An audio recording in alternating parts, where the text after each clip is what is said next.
Seigneur.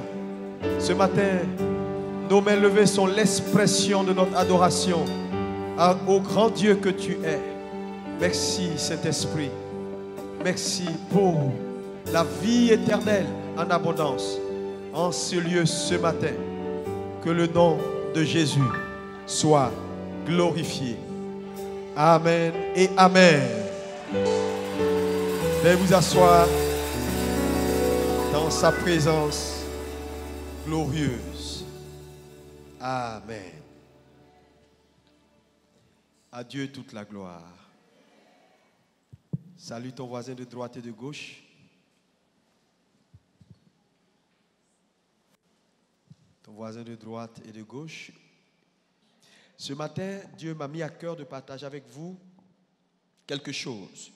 Je devais continuer, j'avais annoncé que j'allais continuer sur dédier sa vie à Dieu et voir le volet important de l'amour pour une véritable vie de dédicace.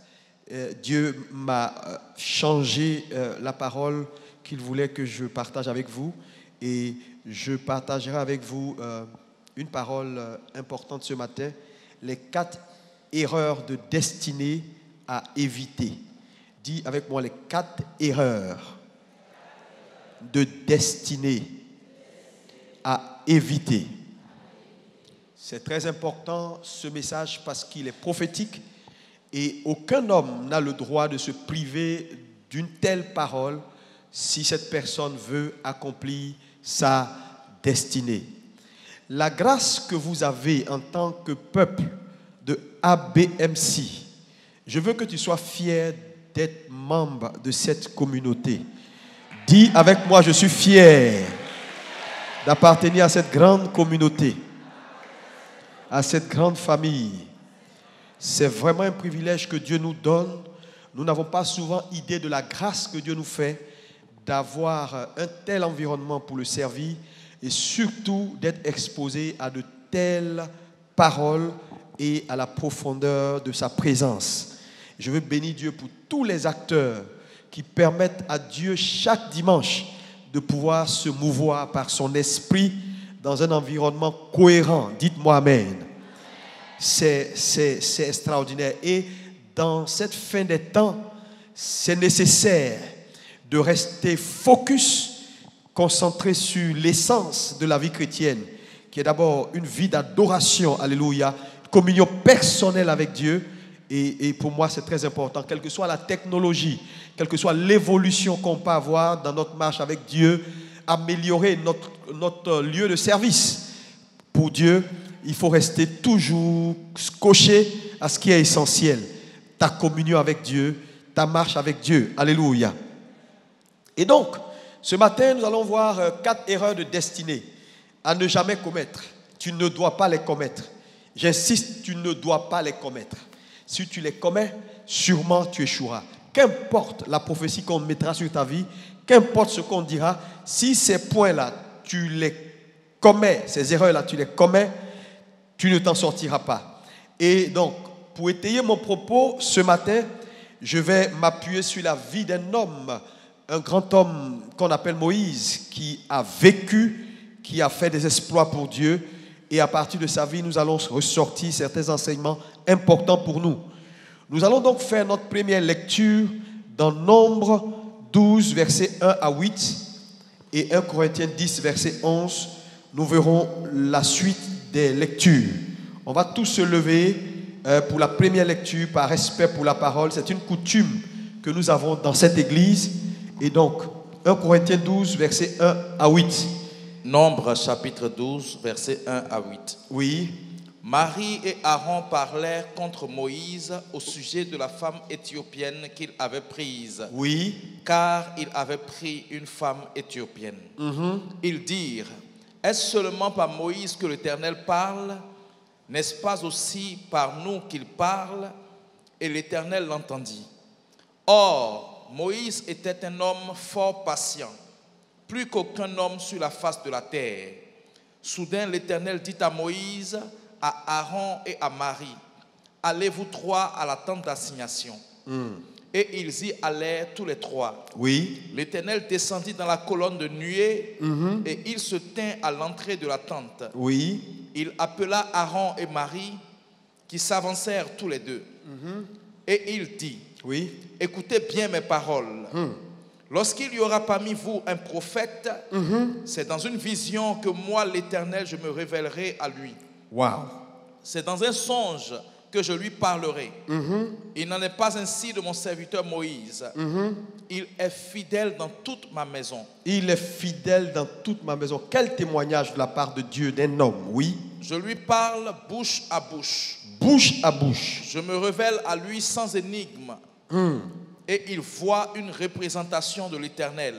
Amen. Pourquoi donc n'avez-vous pas craint de parler contre mon serviteur Moïse? Alléluia. Vous voyez que Dieu rend un témoignage extraordinaire de cet homme qu'on appelle Moïse. Il dit, je parle à Moïse face à face, bouche à bouche. C'est mon serviteur. Alléluia. Pourquoi n'avez-vous pas craint de parler contre lui? 1 Corinthiens 10, verset 11. Oui. 1 Corinthiens chapitre 10, Verset 11. verset 11.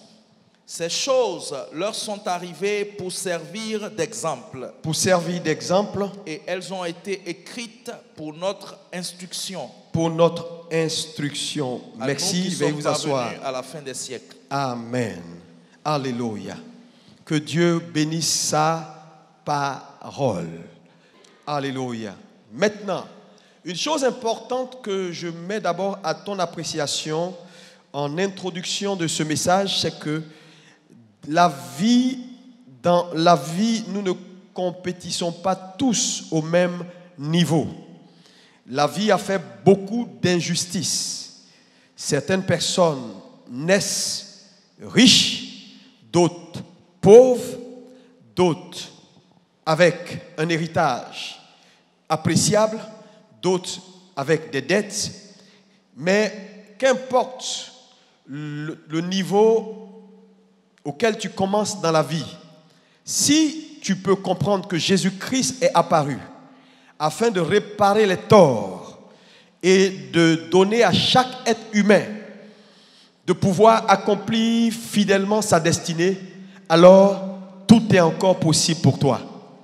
Je veux simplement te dire ce matin qu'il y a de l'espoir. Qu'importe les injustices que la vie t'a imposées. Parce que vous savez, naturellement, la vie impose des injustices. Ça peut ne pas être toi. Ça peut être tes parents qui ne t'ont pas mis à l'école. Donc tu te retrouves dans la course de la vie handicapé par rapport aux autres. Mais si seulement tu peux comprendre que Jésus est mort et qu'il est ressuscité et que tu dois faire de lui ton allié, l'allié numéro 1, tu peux rattraper tout ton retard. Et ce matin, je prophétise que tous les retards soient rattrapés au nom de Jésus. Oh, dis-moi un amen satisfaisant. Quelles que soient les injustices que la vie t'a imposées, j'ordonne que ces injustices soient levées au nom de Jésus. Parce que la vie impose beaucoup d'injustices. Il y a des choses que tu n'aimes pas dans ta vie, mais ça ne vient pas de toi.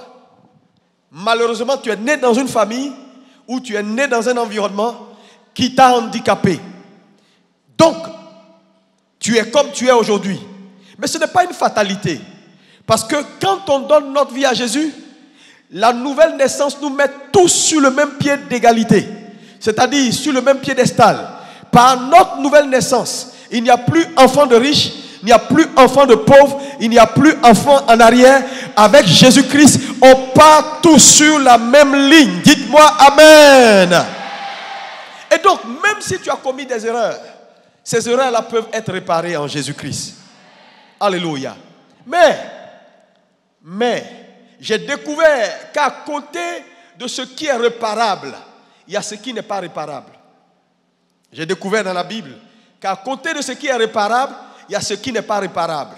C'est-à-dire, on peut réparer un tort que la vie nous a commis, on peut réparer une injustice que, venant de nos parents, venant de notre société, on peut réparer une injustice qu'un voisin nous inflige, on peut réparer un tort qu'on s'est soi-même imposé par des mauvais choix. Alléluia. Si nous sommes prêts à la repentance et à faire confiance à Jésus, on peut réparer ces choses. Mais à côté de ces choses réparables, il y en a qui ne sont pas réparables. Et il est important pour les chrétiens de les connaître et de les comprendre. Et dans mon propos ce matin, avec la vie de cet homme, Dieu te permettra de comprendre un certain nombre de vérités. Moïse, serviteur du Dieu très haut, Moïse, serviteur du Dieu tout-puissant, était un homme excellent, un homme singulier et exceptionnel. Et de la vie de Moïse, nous pouvons en tirer un certain nombre d'éléments. D'abord, pour commencer, Moïse était un homme singulier. Le premier point ici que nous pouvons voir, singulier dans sa naissance. Singulier dans sa naissance parce que Moïse est né hébreu. Et lorsque nous lisons Exode 2 à partir du verset 1 à 5, nous voyons comment sa naissance a suscité le courroux de l'ennemi qui a ordonné à ce que tous les fils mâles nés à cette époque-là soient exécutés. Mais Dieu, dans sa grâce, va cacher Moïse et plus tard, ne pouvant plus garder Moïse, la mère de Moïse, après 3 mois, va relâcher Moïse sur les eaux.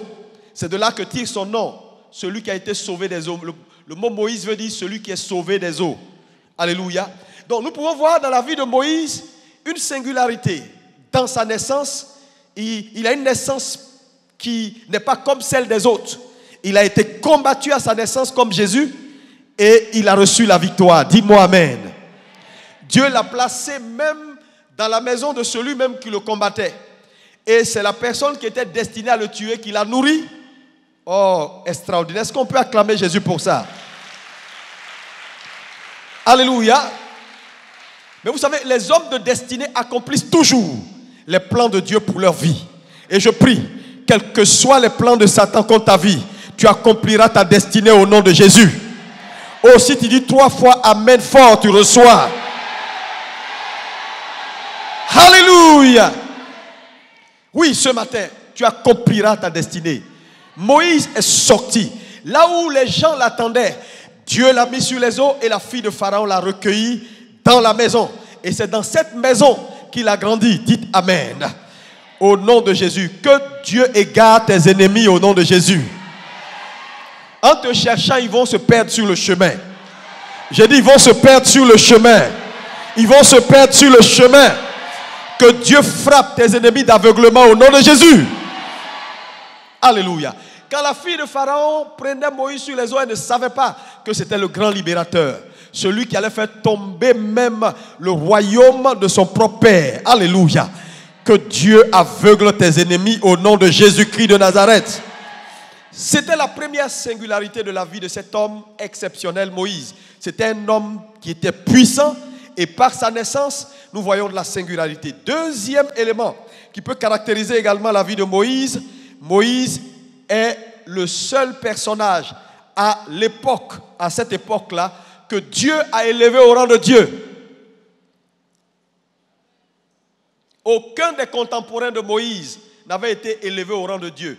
Vous savez, cette promesse n'était pas pour les gens de l'ancienne alliance, c'est pour les gens de la nouvelle alliance. C'est nous qui, par notre naissance, alléluia, en Christ, sommes devenus comme Christ, donc des dieux, alléluia. Mais dans l'ancienne alliance, il n'avait pas cette promesse. Mais Dieu, par la fidélité à l'égard de Moïse, face au buisson, lorsqu'il a dit à Moïse, je t'envoie vers Pharaon pour libérer ton peuple. À un moment donné, Moïse dit, non, je ne peux pas partir. Et il prend pour argumentation le fait qu'il ne sache pas parler. Mais en vérité, le problème de Moïse n'était pas vraiment le fait qu'il ne sache pas parler. Moïse avait peur d'affronter Pharaon. Pourquoi? Parce que Pharaon, en son temps, était Dieu. En Égypte, l'Égypte était une puissance incroyable. Et Pharaon était Dieu. Donc Moïse s'est dit, mais ce n'est pas possible. J'ai vécu en Égypte, j'ai grandi en Égypte. Je suis égyptien par culture. Je suis égyptien par formation. Et Pharaon en Égypte est Dieu. Il a des pouvoirs, il a des capacités. Si je dois aller vers Pharaon, non, ça ne tient pas, ça ne peut pas tenir à une simple parole. Va en Égypte sauver tes frères. Je ne suis pas d'accord. À un moment donné, le Seigneur regarde Moïse, il dit, ok, je te lève au rang de Dieu et je te fais Dieu pour Pharaon. dès qu'il dit à Moïse, je te fais Dieu pour Pharaon, Moïse dit, ah, maintenant je comprends, maintenant je suis prêt à aller, parce que c'est seulement un Dieu qui peut combattre un Dieu. Est-ce que quelqu'un peut acclamer le nom de Jésus? Je prie pour toi ce matin, que Dieu t'élève, afin que tous les défis qui sont devant toi, tu reçoives ce matin la capacité de les vaincre au nom de Jésus-Christ de Nazareth. Alléluia. Il élève Moïse au rang de Dieu. Donc Moïse dit, maintenant je peux partir, parce que j'ai un statut qui est égal à celui de Pharaon. Alors je peux me tenir devant lui et parler, parce que un Dieu ne peut que s'adresser à un Dieu. Dis-moi amen. Oh, est-ce qu'on peut bénir le nom de Jésus pour ça? Alléluia. Ce matin, reçois la capacité qu'il te faut face à tes défis au nom de Jésus. Donc, quand Dieu élève Moïse au rang de Dieu, Dieu lui donne un statut nouveau. Je prie que Dieu change ton statut au nom de Jésus. Dis-moi amen. Il change le statut de Moïse. Moïse dit, maintenant je peux partir. Moïse part. Et vous connaissez la suite. Donc, l'une des singularités, c'est qu'il est le seul personnage que Dieu a anticipé pour élever au rang de Dieu. Il dit, je te fais Dieu pour Pharaon. Est-ce que quelqu'un peut me dire Amen? Alléluia. Que Dieu te change de statut au nom de Jésus. Une troisième singularité que Moïse avait, c'est que l'Égypte était une puissance mondiale en son temps. Et l'Égypte n'était pas un petit pays. Et donc, affronter l'armée de l'Égypte, c'était suicidaire. Mais quand Dieu lui demande, je te fais Dieu pour Pharaon, tu iras maintenant affronter l'armée de Pharaon et tu vas vaincre Pharaon, Moïse décide d'aller. Donc, il est le seul personnage qui a pu vaincre l'armée de Pharaon. Mais quand on dit le seul personnage qui a pu vaincre l'armée de Pharaon, frère, c'est un peu comme si je te dis aujourd'hui à toi, lève-toi et va vaincre les États-Unis, l'armée américaine. Vous n'avez pas idée de ce que représente l'armée américaine. L'armée américaine, c'est des millions de personnes. C'est des armes de destruction massive. Ça va au-delà de ce que tu peux même penser ou imaginer, la capacité de frappe et de destruction de l'armée américaine. La plus puissante armée au monde. Et je te dis à toi, un homme comme ça va affronter l'armée. Moïse est le seul qui a pu, en son temps, affronter l'Égypte et vaincre l'armée de Pharaon. Ce n'était pas donné à qui? Ça, c'est une singularité qu'il avait. Ça vous montre jusqu'à où Dieu a élevé cet homme. Oh, je prie que Dieu t'élève dans ta génération au nom de Jésus. Alléluia. Qui te donne la capacité de faire des exploits, des choses que œil n'a point vu, ni oreille entendu, mais qui sera un témoignage dans cette terre des vivants au nom de Jésus-Christ de Nazareth. Alléluia. Moïse était un homme particulier. Une autre singularité, une quatrième singularité qu'avec Moïse, alléluia, c'était un homme à qui Dieu parlait face à face, bouche à bouche. Et Dieu l'a dit à Aaron et à Myriam, il a dit, vous, quand je veux vous parler, je vous parle dans des songes. Mais à mon serviteur Moïse, je parle face à face. Alléluia. Et il rend témoignage de Moïse. Tout ça pour vous dire que Moïse n'était pas un homme ordinaire. Dieu a élevé cet homme, Dieu lui a donné de la dignité, Dieu a cru en lui et Dieu l'a envoyé. Et nous pouvons voir tous ces éléments-là qui donnent à Moïse d'être parmi les patriarches de l'ancienne alliance, quelqu'un de singulier dans sa marche avec Dieu. Quelle grâce, dis-moi amen. Mais à côté de cette élévation que Dieu lui a donnée, à côté de cette grâce que Dieu a donnée à Moïse, à côté de tout ce que Dieu a fait pour Moïse, Moïse a commis certaines erreurs. Faites gaffe. Faites gaffe. Faites gaffe. Faites gaffe. Dieu peut t'élever. Dieu peut te bénir. Dieu peut tout te donner. Dieu peut t'élever au rang de Dieu. Les gens peuvent t'acclamer. Les gens peuvent t'approuver. Les gens peuvent t'aimer. Les gens peuvent dire, oh, mais ça, voilà, loin de l'Éternel. Frère, fais attention. Il y a des choses que tu ne peux pas te priver de savoir. C'est pourquoi je vais vous donner ce conseil. Si tu es là pour la première fois, tu es un invité, je pense que c'est Dieu qui a voulu que tu sois là pour entendre ce que je te dis ce matin. Frère, on ne dépose pas sa vie n'importe où, dans n'importe quelle main. La vie est trop importante pour qu'on aille la déposer n'importe où. Il y a des choses, si tu ne les sais pas, frère, tu commettras sûrement des erreurs. La première erreur que Moïse aurait dû ne jamais commettre, qui a arrêté Moïse sur le chemin de sa destinée. Parce que je vous dis la vérité, Moïse n'est pas entré à Canaan. Mais Dieu voulait qu'il entre à Canaan. Il y a ce que Dieu veut et il y a ce qui arrive. Tous ceux qui disent, oui, tout ce que Dieu veut arrive, c'est une demi-vérité. Ce n'est pas tout ce que Dieu veut qui arrive. Voilà pourquoi Jésus a dit, lorsque vous priez, dites, Seigneur, que ta volonté soit faite dans ma vie, sur la terre, ici à Abidjan, comme elle est dans le ciel. Dans le ciel, c'est parfait. Mais ici, ce n'est pas encore parfait. Tu as besoin de voir la volonté de Dieu s'accomplir dans ta vie. Sinon, mon ami, tu vas venir à l'église. Tu vas avoir un beau titre. Tu peux être même nommé pasteur. Tout peut marcher pour toi. Et au soir de ta vie, tu es disqualifié. Moïse a commis une erreur. La première, c'est qu'il n'a pas considéré ses fondements. Il n'a pas considéré ses fondements. Il les a négligés. Lis-moi le psaume 11, verset 3 et Genèse 49, verset 4 à 7. Oui. Psaume 11, verset 3. Quand les fondements sont renversés, le juste, que ferait-il? Quand les fondements sont renversés, le juste, que ferait-il? C'est une question dont toi seul tu as la réponse. Repars à Genèse 49. Genèse 49, à partir du verset 3. Ruben, toi mon premier-né, ma force et les prémices de ma vigueur, oui, supérieur en dignité et supérieur en puissance, impétueux comme les eaux, oui, tu n'auras pas la prééminence. Car tu es monté sur la couche de ton père, oui, tu as souillé ma couche en y montant. Siméon et Lévi sont des frères. Siméon et Lévi sont des frères. Leurs glaives sont des instruments de violence. Les glaives sont des instruments de violence. Que mon âme n'entre point dans leur conciliabule. Que mon âme n'entre point dans leur conciliabule. Que mon esprit ne s'unisse point à leur assemblée. À leur assemblée, oui. Car dans leur colère, ils ont tué des hommes. Ils ont tué des hommes dans leur colère. Et dans leur méchanceté, ils ont coupé les jarrets des taureaux. Oui. Maudite soit leur colère.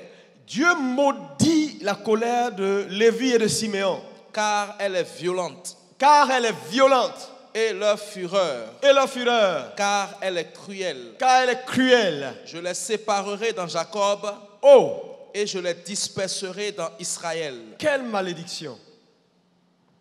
Mais ici, à Genèse 49, Moïse, ou Jacob, rassemble ses 12 fils. Et il commence à prophétiser leur destinée. Ce qu'ils doivent devenir. Et ce qu'ils sont. Et il finit avec Ruben. Dès qu'il finit avec Ruben, il tombe sur Siméon et Lévi. Et il fait une remarque dans la lignée de Siméon et de Lévi. Il dit, vous avez un problème. Vous êtes coléreux. Je maudis votre colère.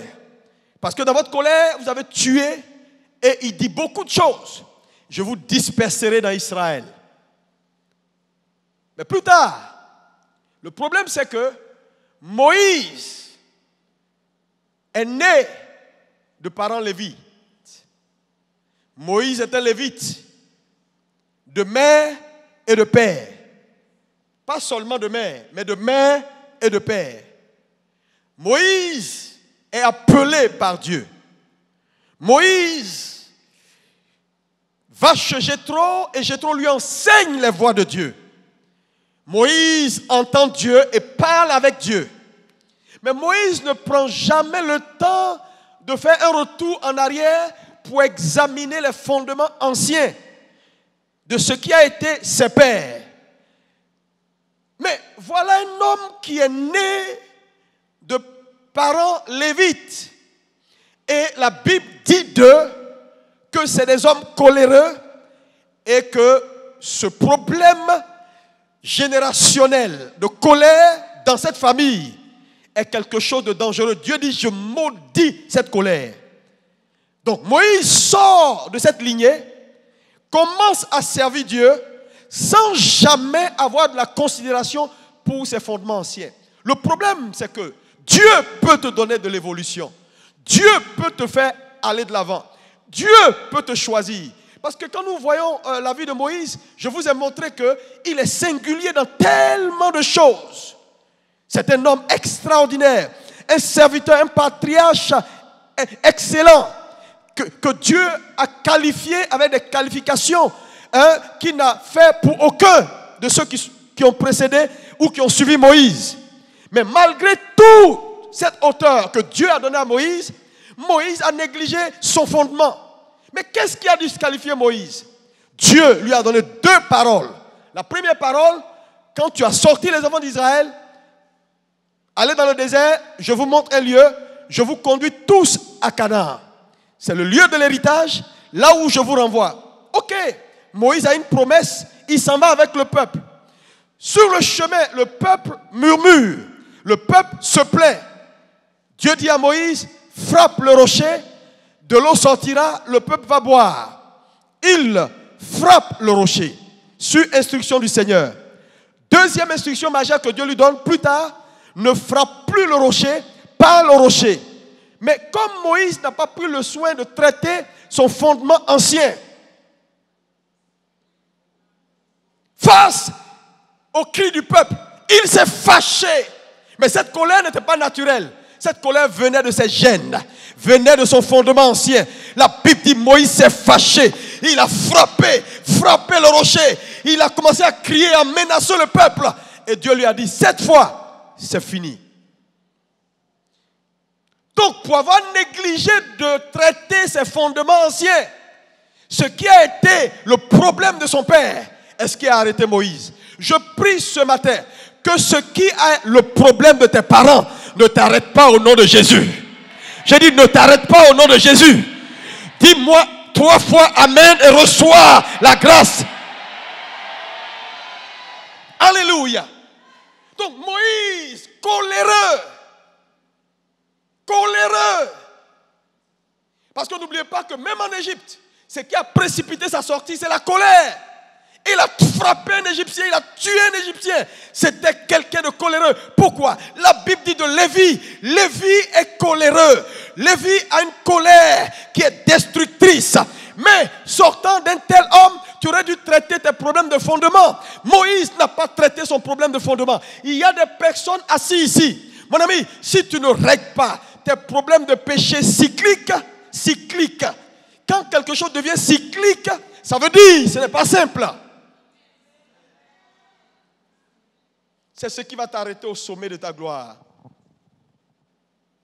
Ne commets pas cette erreur de croire que parce que Dieu t'a appelé, parce que ça marche, parce qu'il t'a donné un titre, mon ami, tout est fait. Dieu approuve tout. Mon ami, ce qui va t'arrêter, c'est le problème de ta fondation. Quand les fondements du juste sont renversés, on dit du juste, on ne dit pas du méchant. Le juste peut avoir des fondements renversés. Et quand le juste, il est déjà justifié. Mais quand ces fondements sont renversés, on dit, qu'est-ce qu'on peut faire encore? C'est foutu. Frère, ne jouez pas avec ce que je vous dis ce matin. Il y a des personnes ici. Ta colère qui peut tuer l'homme là, il ne faut pas croire que c'est juste une colère. On fait tout, on te parle, ça ne change pas. Il y a d'autres, c'est la paresse à l'extrême. Ils sont paresseux, mais c'est un problème de fondement. C'est ce qui va t'éliminer au sommet de ta gloire. Là où on va t'attendre, tu seras en train de dormir. Il y a des gens, c'est l'indiscipline notoire. L'indiscipline est tellement dans ses os que quel que soit ce que tu peux enseigner à cet homme, il n'arrive jamais à se départir, à s'organiser comme il faut. Mon ami, il y a des échelles, des paliers dans la vie que tu n'atteindras jamais. Même si on prophétise sur toi, rien ne va arriver. Frère, Dieu a dit lui-même de sa bouche, Moïse, je t'envoie à Canaan. Mais Moïse n'est pas entré. Il a supplié Dieu. Pardon, s'il te plaît. Dieu dit, oublie ce sujet de prière. Il y a des erreurs qu'on peut corriger. Mais il y en a qu'on ne peut pas corriger. Si tu es là ce matin, mon ami, il faut prendre le temps. C'est 7 jours que Dieu est en train de mettre devant nous à partir de demain. Ce n'est pas un temps de récréation. Si tu es malin, tu es assis devant moi là, tu ne dois pas manquer un seul jour de prière à partir de demain soir pour demander à Dieu de t'aider. Les choses cycliques, aujourd'hui tu fais ça, demain ça va mieux, après tu reprends le même péché. Il y en a, c'est une affaire de femme. Regardez ce qu'il a dit de Ruben. Il dit Ruben, impétueux comme les vents, quel que soit là où tu iras, tu seras arrêté. Pourquoi? Parce que dans ta lignée, les hommes aiment des femmes et aiment faire des choses qui ne sont pas bonnes. Tu as sali la couche de ton père. Comment un homme peut coucher avec les concubines de son père? Ces enfants doivent faire attention. Hein? Je ne sais pas de quelle famille tu viens. Je vous dis la vérité. Vous n'êtes pas sortis d'un bois. Vous êtes la somme de ce que vos parents ont été. Et le salut, quand vous donnez votre vie à Jésus, c'est votre esprit qui est sauvé. Dieu ne touche pas votre corps et votre âme. La Bible dit, l'âme de la chair se trouve dans le sang. Il fait juste une purification. Mais les gènes, tout ce que vos parents vous ont donné là, c'est ce qu'il vous fait. Si vous ne prenez pas le temps de vous asseoir, qu'importe la hauteur que Dieu t'a donnée. Ici, je vous ai fait le point de la vie de Moïse pour vous montrer jusqu'à où il était arrivé avec Dieu. Il y a des gens ici, tu n'es même pas encore à la moitié de son parcours. Hein? Donc, si on peut avoir ce parcours, cette approbation divine et commettre des erreurs aussi graves, ce n'est pas toi qui ne peux pas les commettre.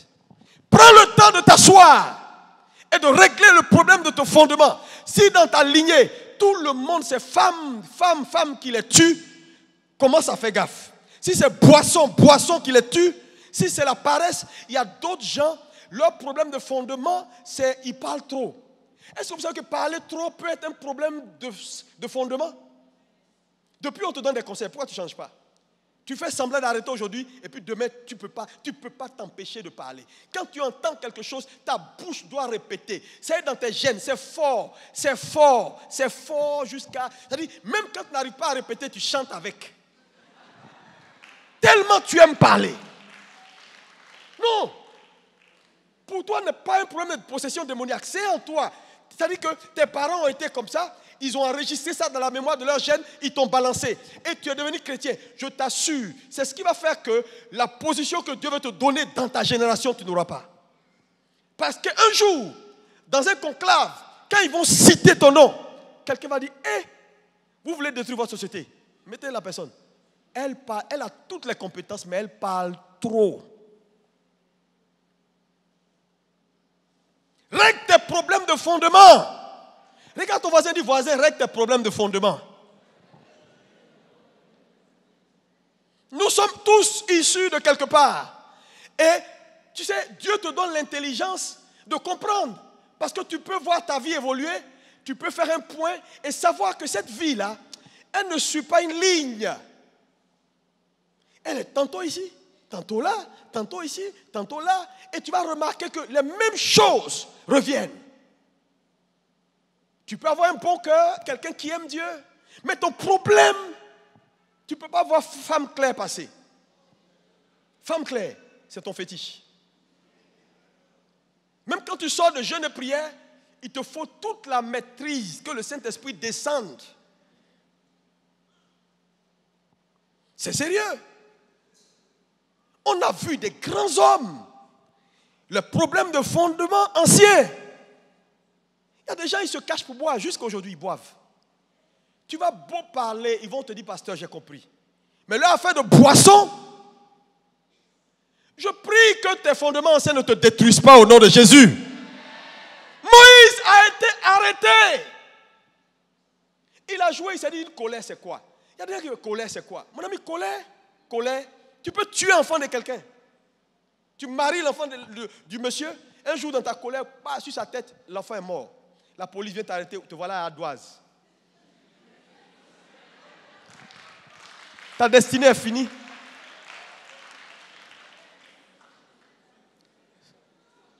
Non, toi-même tu te connais. Quand tu es fâché dans la maison, tout vole en l'air. La télé est cassée. Ça fait 6 fois que tu as changé ta télé.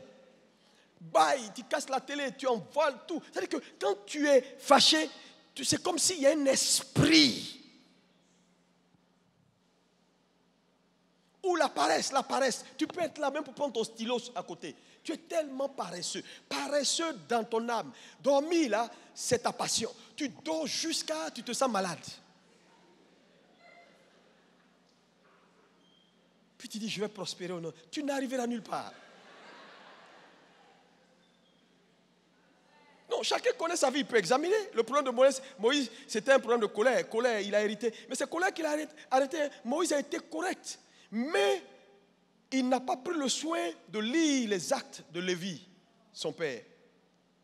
Souvent, c'est intelligent de regarder nos parents, de regarder leur combat actuel, de regarder leurs limites, de les observer réellement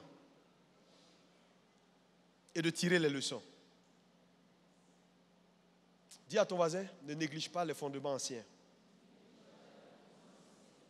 Jésus est mort, ton esprit est sauvé. Hein? Ton esprit est sauvé. Mais qui va t'aider à réguler et à sortir de ta vie l'héritage que tu as reçu naturellement? C'est ta responsabilité. Tu as des choix à faire. En obéissant à la parole de Dieu. En priant le Seigneur. Parce que tu as remarqué, si Moïse l'avait fait, je t'assure que ce problème-là ne l'aurait pas disqualifié. Deuxième erreur que Moïse a commise.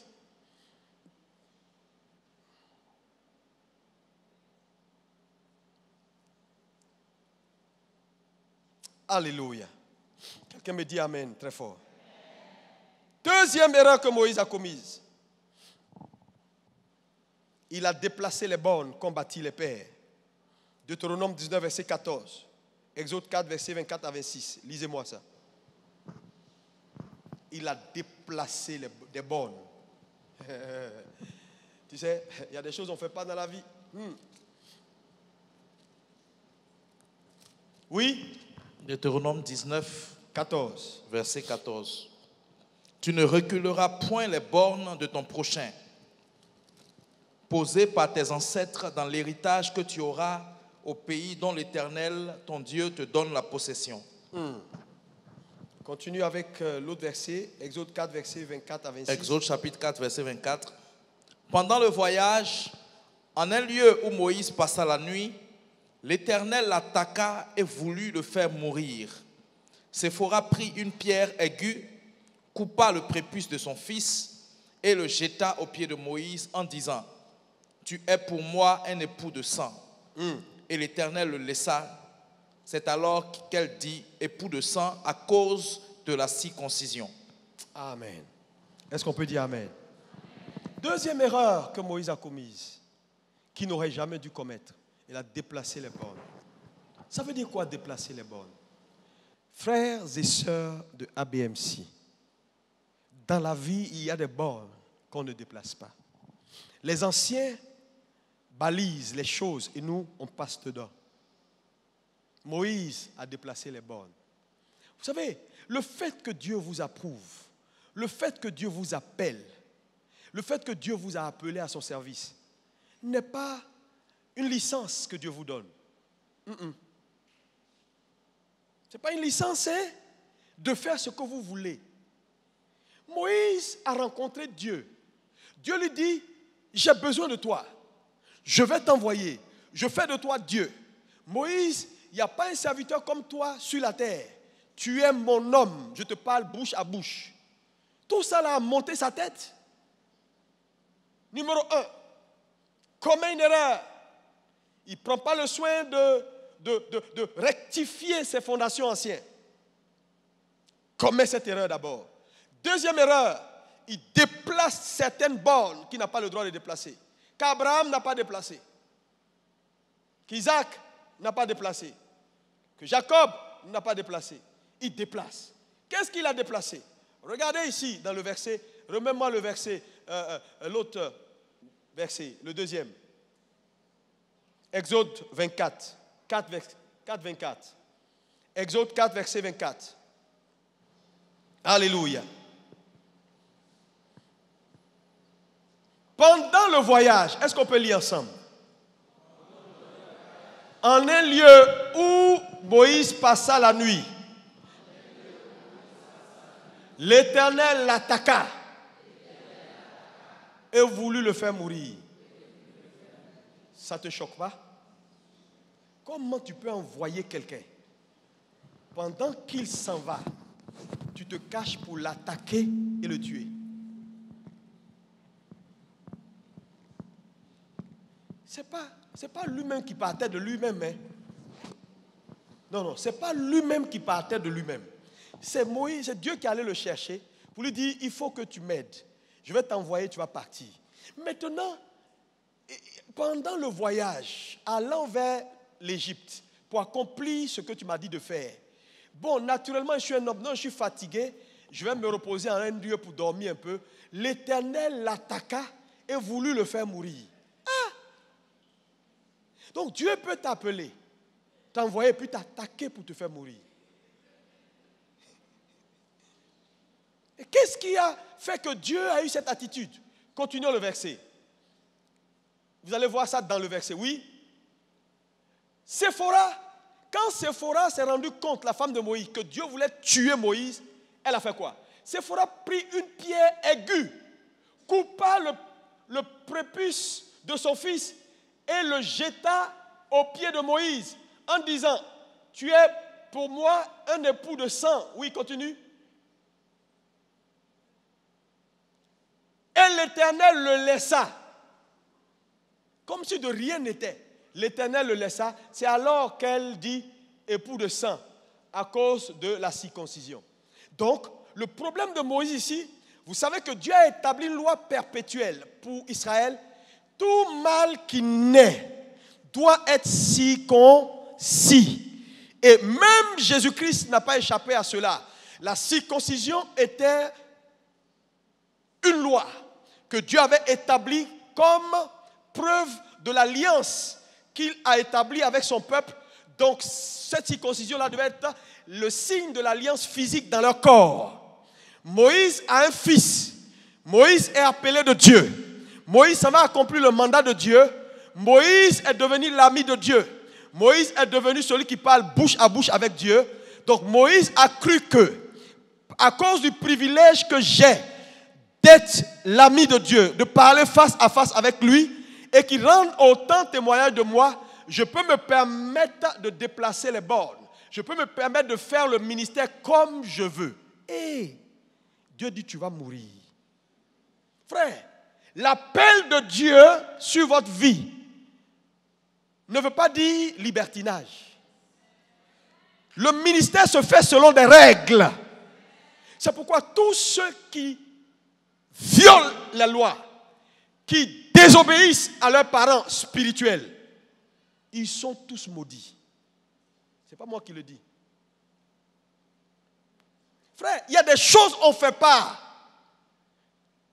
Je dis, on ne déplace pas les bornes. Dis qu'on ne déplace pas les bornes. Moïse n'a pas le droit. Séphora l'a sauvé. Si Séphora a su que voilà le problème, Dieu ne peut pas nous attaquer pour chercher à nous tuer, lui qui nous envoie. Si on n'est pas en train de violer quelque chose qu'il a instruit comme alliance éternelle. Donc, elle reçoit la lumière, elle saisit un caillou, elle coupe le prépuce de l'enfant, elle le jette aux pieds de Moïse, la colère de Dieu est apaisée et Dieu les laissa partir. Ce n'est pas parce que Dieu t'a établi pasteur que tu peux disposer de l'argent de l'église comme tu veux. Tu n'as pas le droit. Je vois des gens, ils sont là, l'argent de l'église, l'argent de Dieu, c'est pour Dieu. On ne prend pas pour faire autre chose.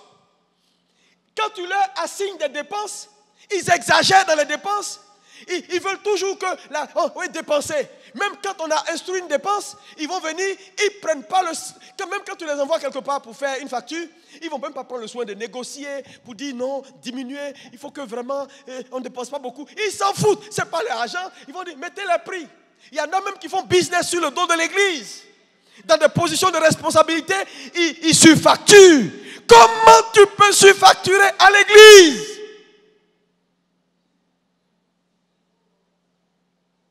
Tu vas te tuer.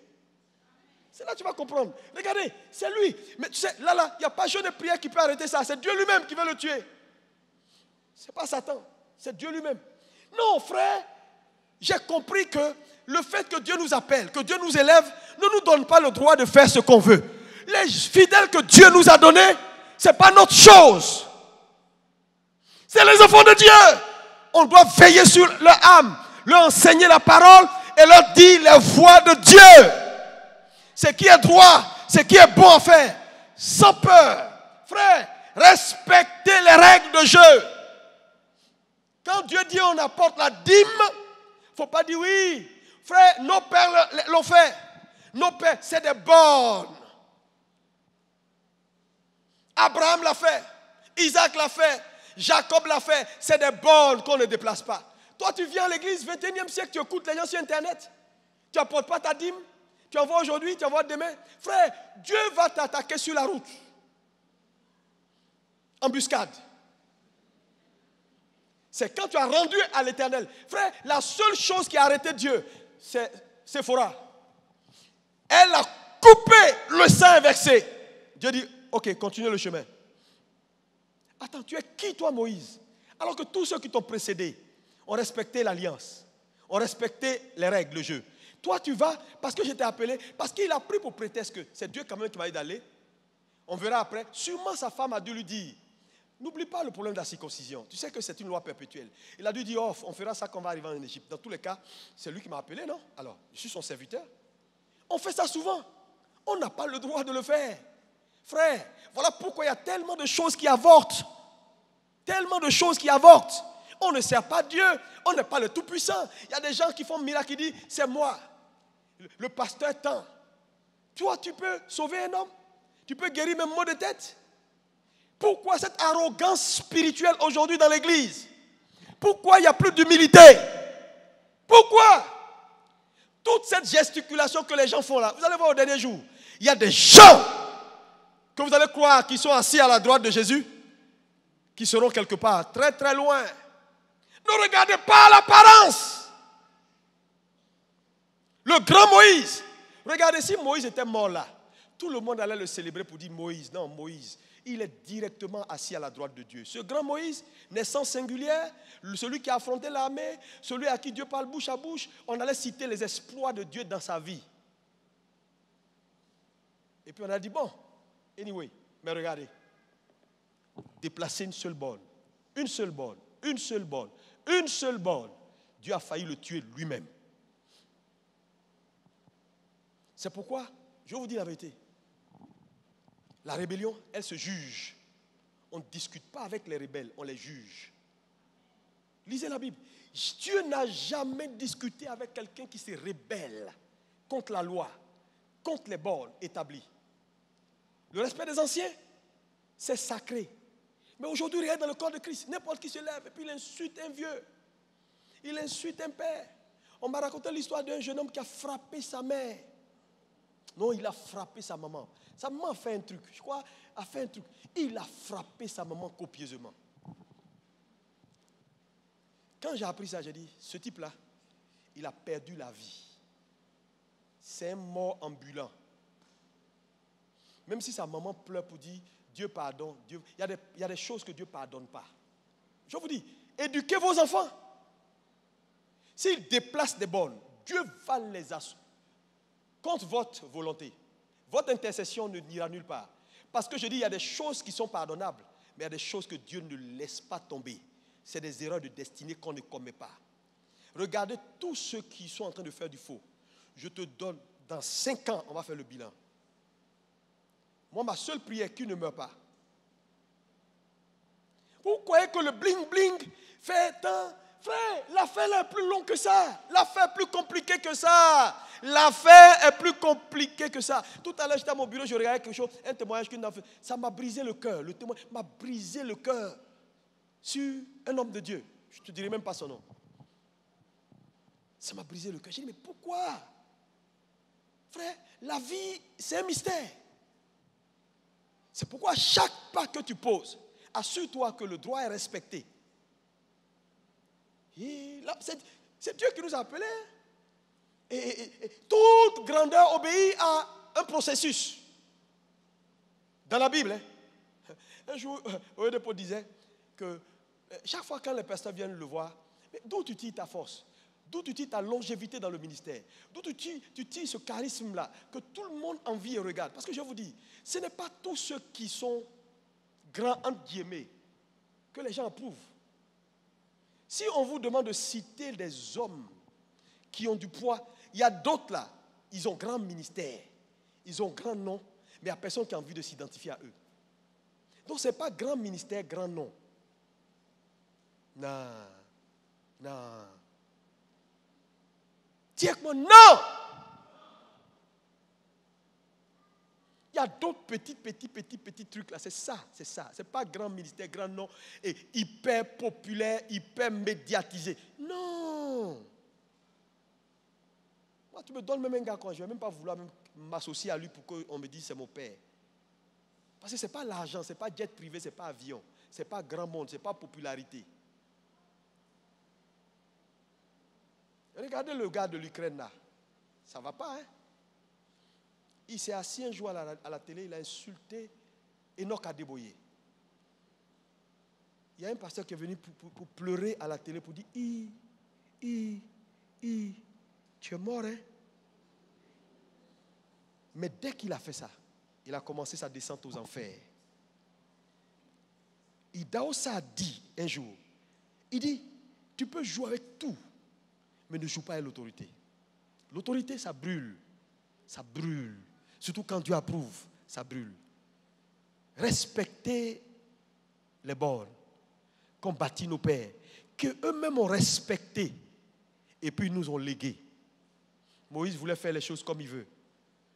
Dieu s'est dit, ok, on verra. On verra. Quand on vous dit ne faites pas ça, il ne faut pas faire. Écoutez. Quelqu'un me dit Amen. Moïse a déplacé les bornes. Je vais te dire la vérité. Et ça, c'est un conseil que je te donne.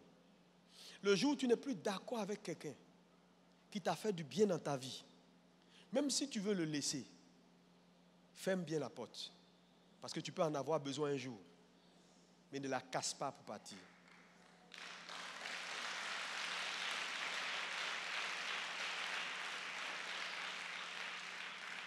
Jamais de la vie. Jamais de la vie. Jamais de la vie. C'est des choses qui ne s'enseignent plus dans l'église. Ça ne s'enseigne pas. Et nous sommes en train d'établir des chrétiens fantômes dans la ville qui ont sur leur vie des épées de Damoclès. Frère, ce que je te dis aujourd'hui là, c'est la vie. Hein? C'est la vie pour ceux qui l'entendent. Quels que soient tes exploits. Quels que soient tes exploits. Quels que soient tes exploits. Quels que soient tes exploits. Alléluia. Ne fais pas pleurer quelqu'un sur ton chemin. Si tu as fait pleurer quelqu'un, 10 millions vont te faire pleurer. C'est toujours une moisson qui est plus abondante. Moïse a omis de faire la circoncision. Dieu dit, tu ne peux pas aller dans la mission sans le faire. Moïse, je t'arrête. On va aller sur le 3e point. Avec le premier culte, je me suis arrêté aux 2 points. 3e erreur que Moïse a commise.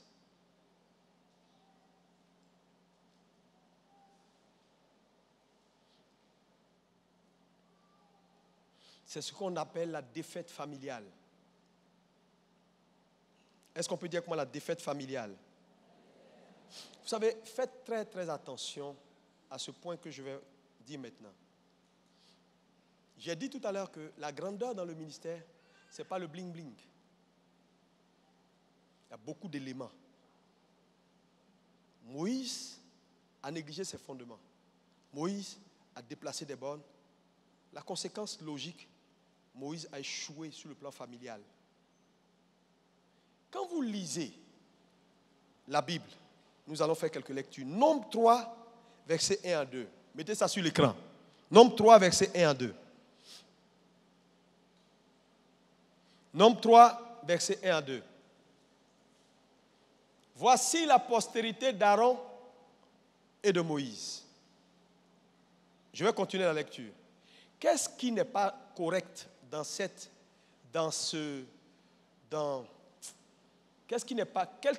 qu'est-ce qui te semble incorrect dans la construction de cette phrase? Voici la postérité d'Aaron et de Moïse. Dieu n'a pas le droit de dire voici la postérité d'Aaron et de Moïse. Il aurait dû dire voici la postérité de Moïse et d'Aaron. Il y a un problème. Dieu nous signale qu'il y a un problème. C'est pourquoi il met l'inférieur avant le supérieur. Continuons. Autant, lisons ensemble, autant où l'Éternel, oui, voici les noms des fils. Maintenant, regardez. Dieu dit, voici la postérité, numéro 1. Il échange Aaron et Moïse, alors qu'il lui a dit Moïse et Aaron. Maintenant, quand il commence à citer, vous lisez jusqu'à la fin, vous ne verrez pas le nom d'un seul fils de Moïse cité. Il cite que les enfants d'Aaron. C'est trop grave. Il annonce quelque chose. Et puis il ne cite pas. Il cite que les descendants d'Aaron. Ça veut dire que Moïse a échoué quelque part. Parce que Dieu tient à la postérité. Vous savez, la défaite familiale guette beaucoup d'hommes de Dieu. Quand tu as échoué dans ta capacité de gérer ta maison, et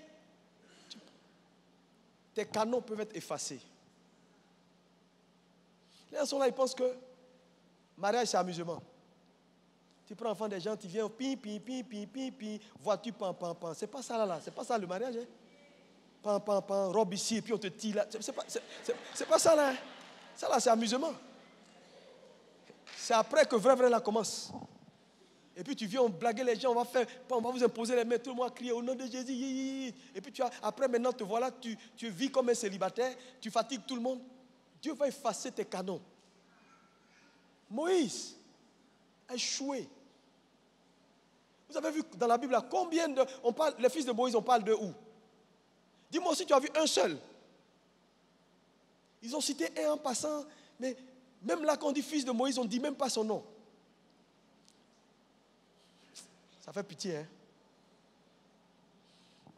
Quand vous prenez Nombre, tout le livre de Nombre, Nombre 17, verset 1, Nombre 18, verset 1, dans tout, Nombre 19, verset 1, dans les 36 chapitres de Nombre, vous allez voir que on parle d'Aaron, Aaron, sa postérité. Il a cité qu'il va parler de Moïse, ses enfants. Il n'en parle pas parce que c'était un échec. Moïse a échoué sur le volet de la postérité, sur le problème familial. Vous n'avez pas le droit. C'est pourquoi je voulais dire à quelqu'un, si tu n'es pas encore marié, prie bien. Si tu es marié, veille à ce que ça marche. Dis-moi que ça marche. Parce que tu sais, j'étais avec le pasteur Espérance Makandi à Chose. C'était un homme de Dieu assez posé quand même en RDC, qui a vraiment des entrées partout. Quand il nous a reçus là-bas, j'ai parlé également avec le pasteur Tounassi. Et puis il m'a dit ceci. Il dit, quand un homme de Dieu rate son foyer, il a raté son ministère. Quel que soit ce qui arrivera, tu as échoué. Je dis tu as échoué. Tu as... Les gens pensent que, oui, les hommes vont t'approuver. Les gens vont dire, oui, il a changé de femme, et puis après, et puis la vie continue, tu vas te remarier, oui. Quel témoignage? Est-ce que tu penses que tu vas pouvoir enseigner même sur le mariage avec honnêteté? Tout ton message sera hypocrite. Ce sera de l'hypocrisie. Tu vas bousiller la destinée d'une génération. Dieu tient à la postérité. Et son problème avec Moïse, Moïse n'a pas pu garantir une postérité. Toutes ces erreurs-là l'ont disqualifié. Frère, le grand Moïse,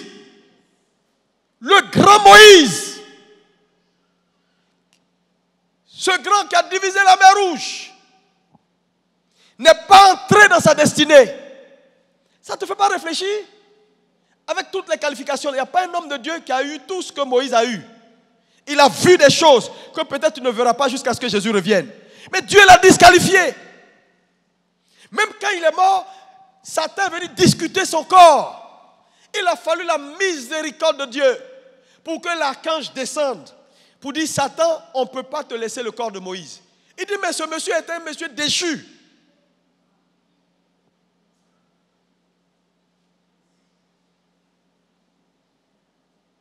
Je prie que Dieu te donne de l'intelligence. Dis-moi amen. C'est pourquoi si tu es là, prends du temps pour régler tes problèmes. On ne se marie pas pour divorcer. On ne se marie pas pour libérer des enfants de mères différentes.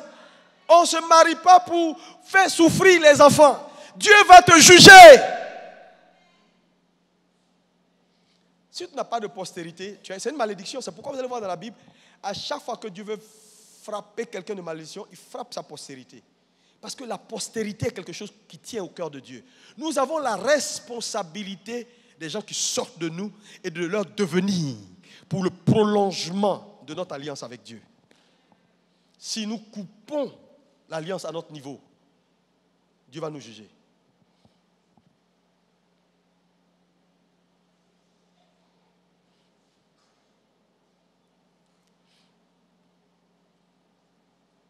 Dis-moi amen. Faites très attention. Faites très attention. Regardez ici dans le texte passé. C'est Séphora qui prend la pierre, qui coupe le prépuce du petit et qui jette aux pieds de Moïse et qui dit, je suis épouse de sang. Je suis épouse de sang. Elle a répété ça 2 fois. Mais est-ce que la notion d'épouse de sang, là, elle fait allusion à quoi? Séphora dit à Moïse, tu m'es redevable. C'est ce qu'elle était en train de dire à Moïse. Tu m'es redevable. Désormais, toi et moi là, on est sur le même pied d'égalité. Vous savez, faites très attention dans le ministère. Quand Dieu vous appelle, si vous êtes un homme que Dieu vous a appelé, soyez mesurés. Le ministère n'est pas sexuellement transmissible.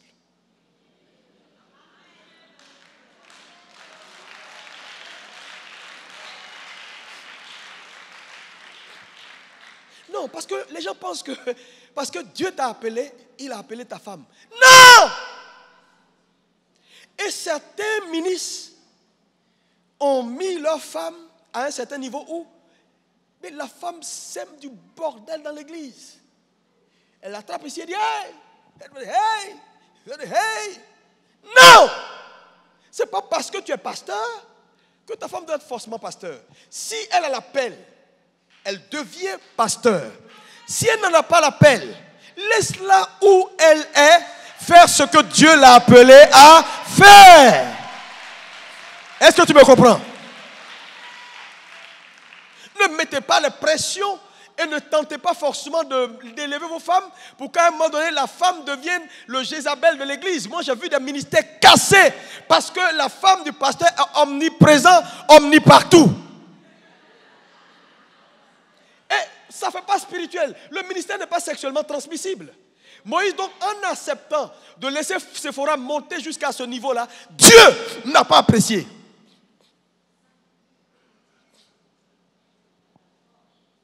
Et allez voir et étudier la vie de Moïse et de son problème de famille. Vous allez voir jusqu'à où Moïse a failli dans la gestion de son épouse, même Séphora. Frères et sœurs, parce que tu es un et que ta femme est un, le mystère n'est pas sexuellement transmissible. Ça te fait rire, mais c'est la vérité. C'est pourquoi chacun doit tenir sa place. Frère, tenez votre place. Le foyer, il est sacré, c'est vrai. Vous devez veiller. Laissez chacun faire ce que Dieu l'a appelé à faire. Consolidez vos foyers. Travaillez pour l'unité dans le foyer. Travaillez pour que les enfants aient un cadre pour grandir. Je suis surpris quand je vois aujourd'hui des enfants, des hommes de Dieu, des pasteurs, des anciens, des diacres, qui n'ont pas d'égard pour la postérité. Ils viennent à l'église pendant que les enfants dorment. Tu es achicoté.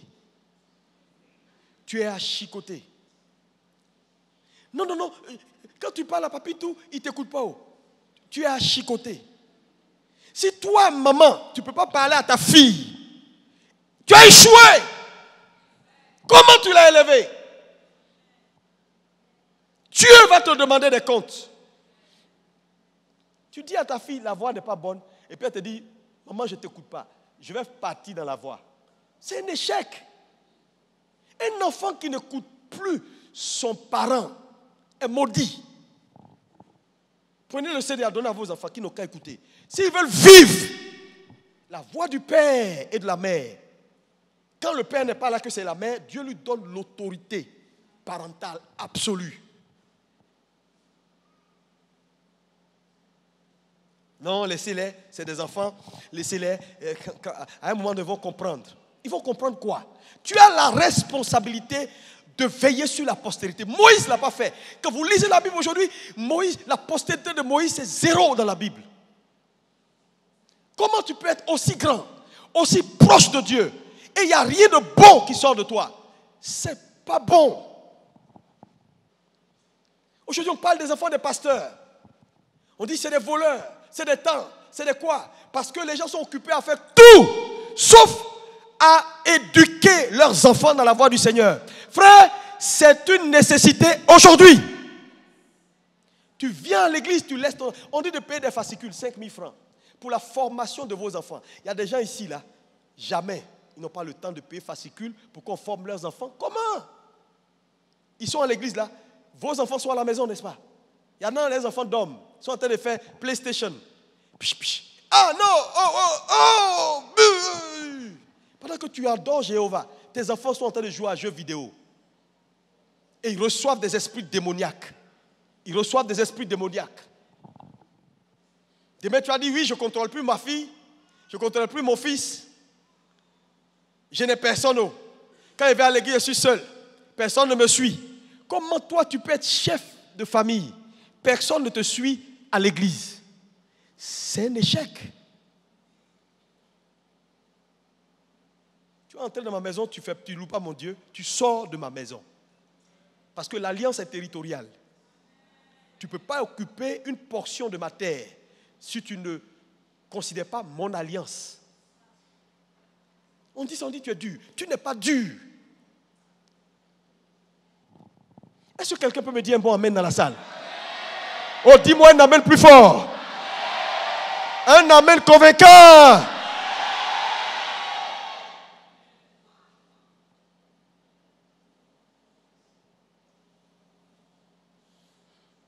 Tu échoues.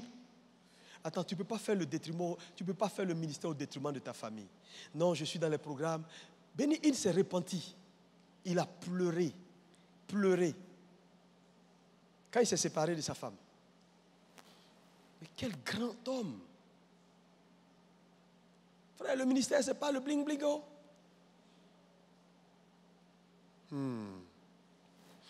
Et toutes ces femmes silencieuses qui pleurent matin, midi, soir. Matin, midi, soir. Qui ne peuvent pas parler parce qu'elles ne veulent pas qu'on dise c'est elles qui ont détruit le ministère de quelqu'un.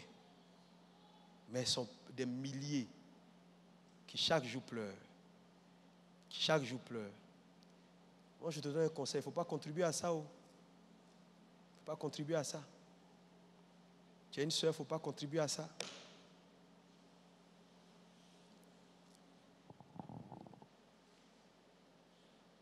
Est-ce que quelqu'un peut me dire amen?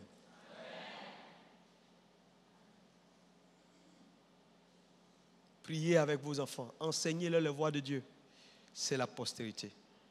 Allez lire Nombre 17.1, Nombre 18.1. Lisez tout ça. Dieu parla à Aaron.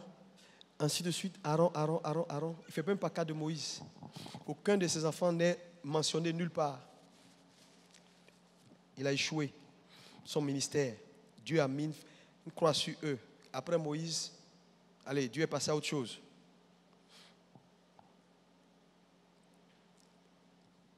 Élie également a eu ce problème.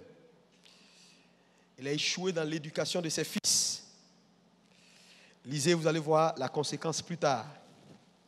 Dieu s'est fâché. La bataille de la destinée, c'est la bataille de la survie de la postérité. La bataille de la destinée, c'est la bataille de la survie de la postérité.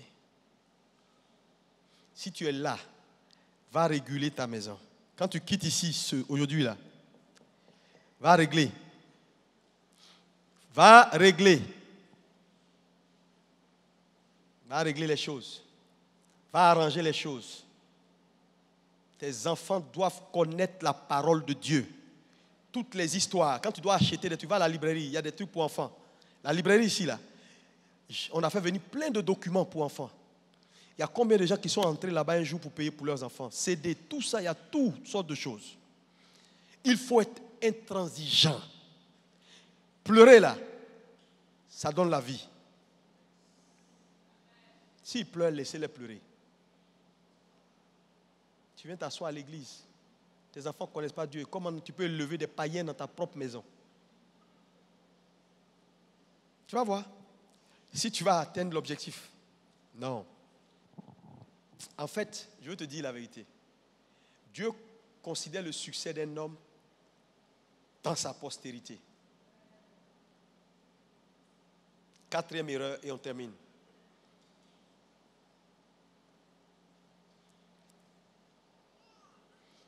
Moïse a manqué d'intercesseurs. Je vais t'expliquer. Deutéronome 3, versets 24 à 25. Relis-moi Deutéronome 3, versets 24 à 25. Oui. Deutéronome 3, versets 24 à 25, on lit. Deutéronome chapitre 3, versets 24 et 25. Oui. Seigneur éternel, tu as commencé à montrer à ton serviteur ta grandeur et ta main puissante. Oui. Car quel Dieu y a-t-il au ciel et sur la terre qui puisse imiter tes œuvres et tes hauts faits? Laisse-moi passer, je te prie. Laisse-moi voir ce bon pays de l'autre côté du Jourdain, ces belles montagnes et le Liban. Mais l'Éternel s'irrita contre moi à cause de vous, et il ne m'écouta point. L'Éternel me dit, c'est assez. Ne parle plus de cette affaire. Ici, il s'agit de l'une des complaintes de Moïse. Après avoir désobéi à Dieu et après avoir frappé le rocher. Et donc, il est allé vers Dieu pour demander pardon. Là où la Bible a mis « c'en est assez », c'est-à-dire, dans la tradition littérale, Dieu dit « 512 fois tu m'as présenté le même sujet. Je ne veux plus jamais que tu me présentes ce sujet de « s'il te plaît, laisse-moi voir, entrer dans le pays. Laisse-moi, s'il te plaît, je veux. » Dieu dit « oublie-moi ce sujet de prière. » Il y a des erreurs qu'on ne commet pas. Mais le problème, c'est quoi? Quand vous lisez l'histoire d'Israël, Moïse, dans sa conduite du peuple d'Israël, a toujours intercédé pour le peuple quand le peuple faisait des bêtises. À chaque fois, il allait vers Dieu pour dire, Seigneur, tu ne peux pas les détruire. Une fois, Dieu dit, bon, écoute, Moïse, le peuple, ton peuple là, je vais les anéantir sur la surface de la terre. Moïse a intercédé pour dire, non, tu ne peux pas le faire. Si tu le fais, les gens diront que c'est parce que tu n'as pas eu la capacité de les conduire en Égypte que tu les as exterminés ici au désert. Donc Moïse intercédait pour eux. Mais lorsque lui, il a commis ses erreurs, il n'y a eu personne qui a prié pour lui. Dans la vie, si tu n'as personne qui prie pour toi, mais en fait, cet échec est imputé à Moïse. Parce que Moïse a été intercesseur, mais n'a jamais formé de gens pour prendre le relais de l'intercession en sa faveur. Il ne l'a pas fait. Je vous assure que si Moïse avait eu autant de gens pour intercéder comme il a intercédé pour eux, Dieu aurait pu peut-être revoir sa position. Mais Moïse n'a pas trouvé quelqu'un qui a prié pour lui face à ses erreurs. Il est resté seul. Il a toujours prié seul. Il est toujours venu devant Dieu seul. Aucun Israélite n'a pris sur lui pour dire, écoutez, c'est vrai, quand nous on avait nos difficultés, Moïse a été avec nous. C'est nous qui avons poussé Moïse à faire ces erreurs-là. Donc, mettons-nous ensemble. Éternel Dieu d'Abraham, Dieu d'Isaac, Dieu de Jacob, aide-nous Seigneur, aide ton serviteur Moïse. Nous te supplions. Ils ne l'ont pas fait. Demande à ton voisin qui prie pour toi. Mon ami, si tu n'as personne, frère, tu vas t'écrouler. C'est pourquoi, même sur la montagne, il a eu besoin d'Aaron et Hur pour tenir ses mains, parce que ses mains étaient fatiguées. Tu es un homme dans la marche vers ta destinée. Et tu as besoin d'intercesseurs. Voilà pourquoi il faut que tu formes des gens et tu trouves des gens, mais des gens sûrs qui se tiendront à la brèche pour toi, pour que le Dieu d'Abraham, au soir de ta vie, peut-être que tu as fait quelque chose, que Dieu puisse détourner sa face. Moïse n'a pas trouvé. Quel drame. Quel drame. Quand Hérode a tué Jacques et qu'il a failli tuer Pierre, l'Église a intercédé pour Pierre. C'est ce qui l'a sauvé, n'est-ce pas? Dis à ton voisin, il faut que tu trouves des intercesseurs. Parce que ta voix seule ne suffira pas à un moment donné, quand tu vas commettre des erreurs de destinée. Ta voix seule ne suffira pas. Donc voilà un homme grand et puissant, excellent comme il était. Regardez sa fin. Il n'est pas entré à Canaan.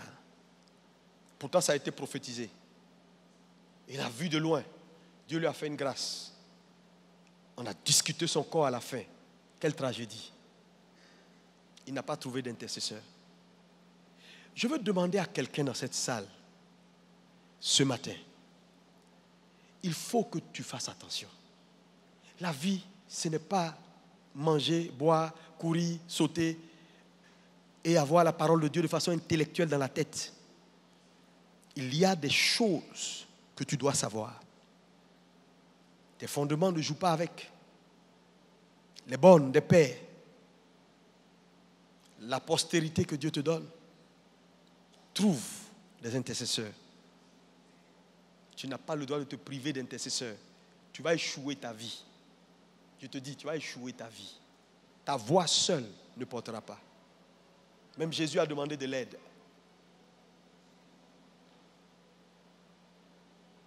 Quand à un moment donné, l'aide s'est fait faible, la Bible dit qu'il a doublé d'intensité dans la prière. Jusqu'à ce que ses veines éclatent et que ses sueurs deviennent du sang.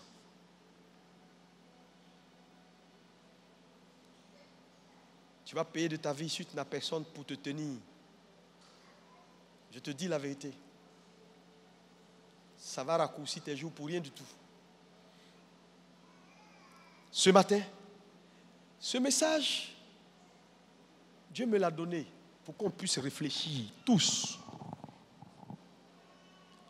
Pour qu'on puisse tous réfléchir. Et Dieu nous ouvre à partir de lundi 7 jours, une semaine spirituelle où chacun doit venir s'exposer à Dieu. Si tu es là, tu m'entends. Demain soir, je veux te voir ici à l'église. Prépare-toi, ce sera 7 jours. Lundi soir, mardi soir, mercredi soir, jeudi soir, vendredi soir, samedi à partir de 11h. Et dimanche, prépare tes transports. Ne manque pas une seule réunion.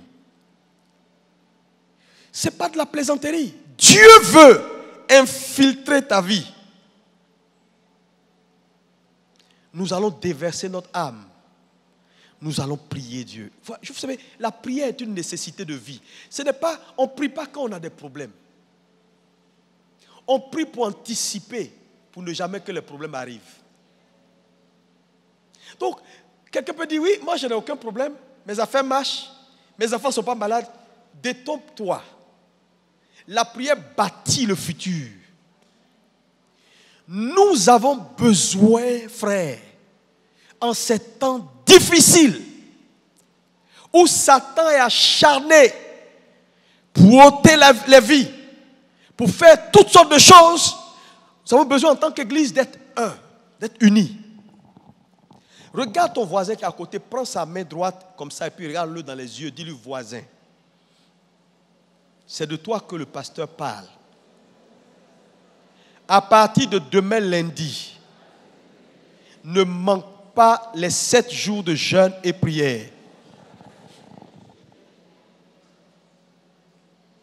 Tu sais, si tu es obéissant, tu es sauvé. Parce que comme d'habitude, il y a toujours des personnes qui vont se faire le plaisir de ne pas venir prier. Ce matin, je te parle de façon solennelle. Ne te prive pas de ces 7 jours. Dis-moi amen. Tu peux être invité. Tu peux venir prier avec nous. Demain soir, on commence. À partir de 18h, nous commençons les prières. Jusqu'à 21h, nous terminons. Ça sera des moments intenses de prière.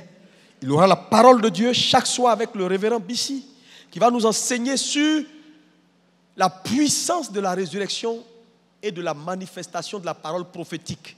Dieu t'a sûrement dit des bonnes choses que tu attends. Il y a des choses que tu veux voir, que tu ne vois pas encore. On ne prie jamais assez. Dis à ton voisin, on ne prie jamais assez.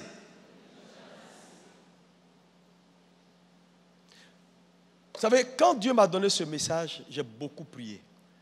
Pour moi-même, j'ai dit, Seigneur, il y a des erreurs que je ne veux pas commettre dans ma vie. Aide-moi, Seigneur. Parce que vous savez, la plus grosse tragédie, c'est de se voir utilisé par Dieu. Et puis au dernier jour, Dieu te dise, je ne t'ai jamais connu. Chacun d'entre vous, vous avez une destinée. Vous devez entrer dans cette destinée. Rien ne doit vous empêcher d'entrer dans cette destinée. Est-ce que tu es prêt à prier ce matin? Pour demander la grâce du Saint-Esprit. Afin que ces erreurs qu'a commis le patriarche et qui l'ont arrêté net à la porte de sa destinée, que tu ne puisses pas les commettre. Que Dieu te donne de la sagesse et de l'intelligence.